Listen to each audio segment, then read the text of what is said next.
Well.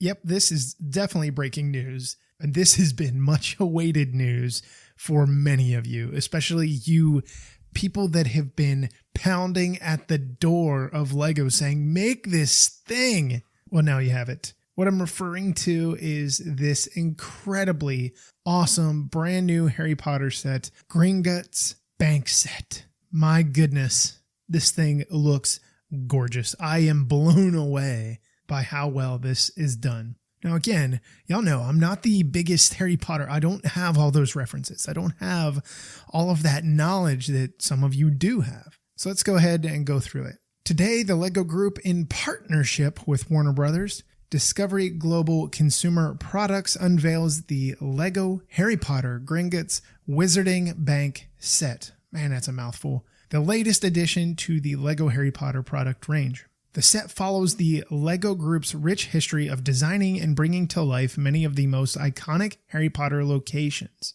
This 4,800 three-piece set features a highly detailed representation of the bank from the film series and includes the exterior, main banking hall, and the underground vault, complete with minecart roller coaster, which is really sick looking. In addition, the set includes 13 minifigures based on the characters from the movie, including Harry Potter.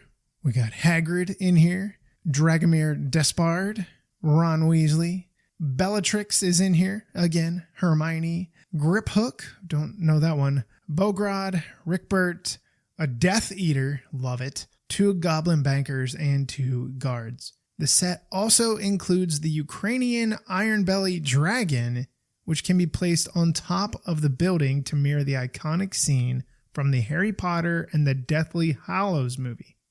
The set is also compatible with the LEGO Harry Potter Diagon Alley set. Hello. Please, hello. Everybody's been waiting for this. Now you want to know when you can get it, where you can get it. Obviously, you know where. And the price of it, right? So this thing is going to be available on September 1st for you LEGO VIPs out there. September 4th for everybody else. You can get it online. You can follow the link in the description below. It'll take you straight to the landing page on LEGO's website, or you can get it in LEGO stores as well. It is priced at, well, you wish it was at 300 something, 430 bucks, 430 euros, and 370 pounds. This thing is, I am so impressed by this. And I like I said, people have been clamoring for this thing from the get-go. So I've had an opportunity to go through all the press photos and stuff like that. And my God, it's great. So you have the Ukrainian dragon. That is a new print, new head sculpt, really sharp looking. Seems kind of, kind of very framey.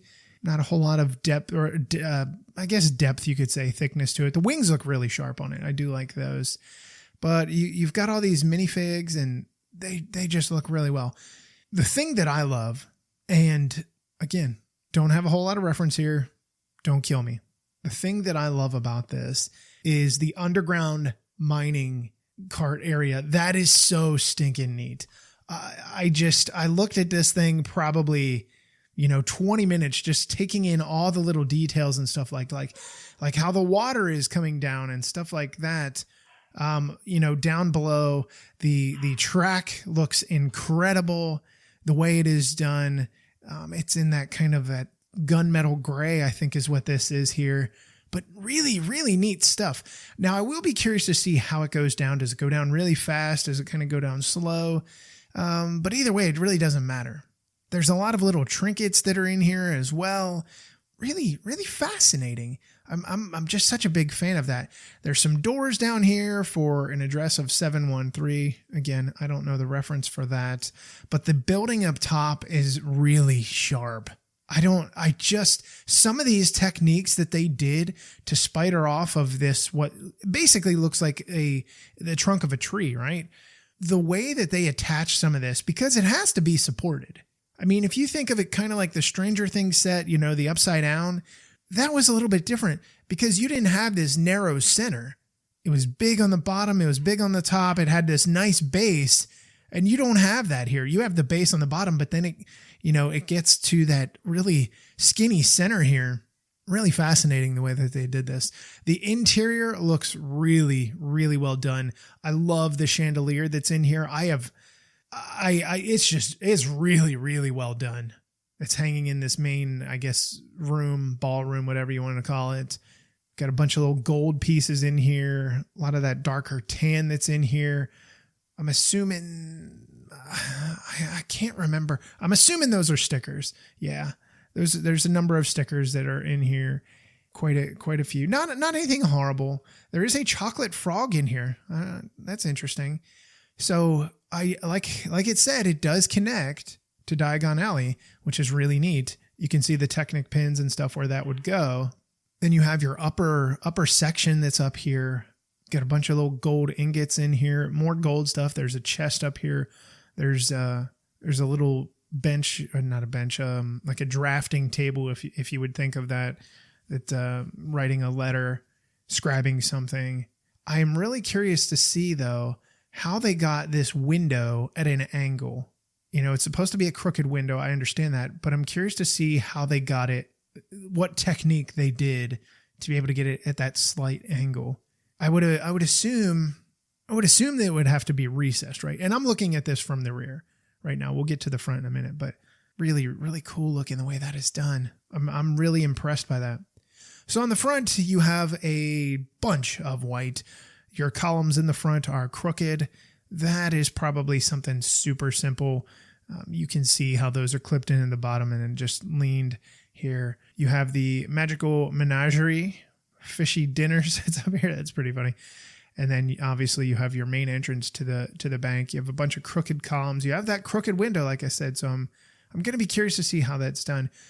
You've got your standard. It looks, are we seeing stickers here on the windows?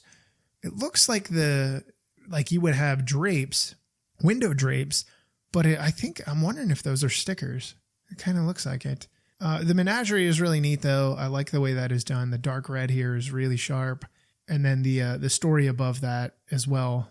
And then of course, you go up to the very, very, very top of this thing and you have the dragon there. It appears, okay. So the dragon on the very top of this thing, the dragon has clips on the inside of each of its feet, and it clips in to the top of the tower there, just underneath the very tippy top, so that it can be in that position, which is really nice. I am curious to see how this is going to attach, how it's going to connect. Obviously you're going to have to take it off of the bottom here. There's just no way that's going to work. But, I'm really curious to see how they did this, how that is going to connect. So you've got a bunch of these minifigs that are in here, new minifigs, which is always a good thing. They look really, really good. The printing looks really good on them. I'm just such a fan of the down below here with this, this little mine cart that's going. It's just different and it's really cool looking. I'm blown away. Lego, you killed it. The design team killed it without a doubt. So remember, September 1st for VIPs, September 4th for the rest of you Yoo-hoos, 430 euros in USD, 370 pounds. So that's going to wrap up breaking news. I'll talk to you guys next time.